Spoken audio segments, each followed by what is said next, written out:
Well, for more on China's emphasis on innovation as well as research and development, we're joined by Dan Ye. He's CEO of College Node, an organization focused on education research. Welcome, Dan. How are you, Rachelle? Good, thank you. So we know that we've seen China become a world leader in terms of the number of trademark and patent filings that we've seen, and also this move for higher quality, higher value goods. What sort of progress is China making overall on the technology front? Well, China is making tremendous progress in the last 10 years, in the last 20 years. Back in the 1990s and 2000s, you see China as mainly a producer of low-end goods without its own intellectual property. But in the last, I would say, decade, the country has made tremendous amount of progress. You can see this by the amount of intellectual property filing the country has accumulated. And you can see development in biotechnology, in artificial intelligence. These are the high-value IPs of the future. In about 20 years, it is estimated that half of the job 20 years from now has not yet been created. And most of those jobs will come out of these valuable IPs. And in many sectors, China has already taken the leadership. So then would you say that China is essentially becoming a real superpower when it comes to innovation? Yes, I have to say China is, and it's happening so quickly that many in the West have not anticipated. So partially this is because of retreat in the United States. We have an administration which have underinvested in research development, whereas in China, the government has definitely taken the leadership in terms of pumping money into research, putting money into venture capital. And in the last, I would say, 5 years, you are beginning to really see the fruits of these investments. So then what sort of business environment and policies really help foster innovation in a country? Well, so there are several angles that help innovation. One is obviously money. The more research funding you put into universities, it helps a lot, not in terms of creating good IP, but creating talents all around the world.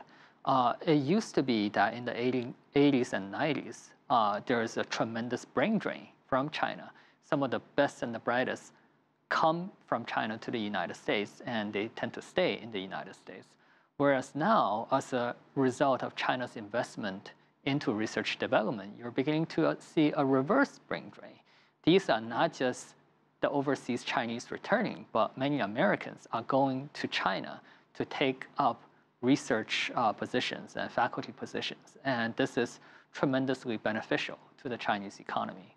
Another part that could help the innovation economy is regulation. Lack of uncertainty definitely helps. And again, this is an area where you see the United States going a little bit backwards. This tariff, which the president unveiled, is something that many people were not expecting.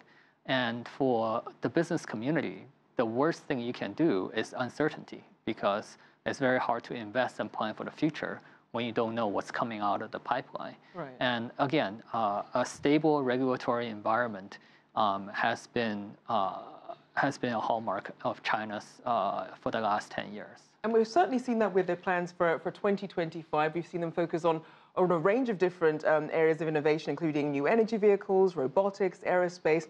Where is China leading already, and how do they stack up against the United States? So there are a few sectors that China is already leading. For example, biotechnology. The CRISP technology is one particular area in which China has already been way ahead of the United States. And that's partially because our restrictions on funding in this country against some of the CRISP technology. Also, you're seeing battery research, ultracapacitor research, where China has gone way ahead of the United States. And I think that reflects government's focus on this technology as early as 2005. We're also seeing artificial intelligence. China is playing catch up, and right now, Tencent, Baidu can go, head to head with U.S. titans like Facebook and Google. Now it's interesting because a lot of those same high-tech sectors that China wants to invest more in actually are on the list that the U.S. Trade Representative Robert Lighthizer recommended for tariffs. How do you see that either shaping or affecting how China proceeds on these things going forward? Well, it's very counterproductive to put tariffs on these high-tech products from another country. I think China has plenty of money, so it has the money to fund its own research development. It's a very open economy in which the best and the brightest is already going to China.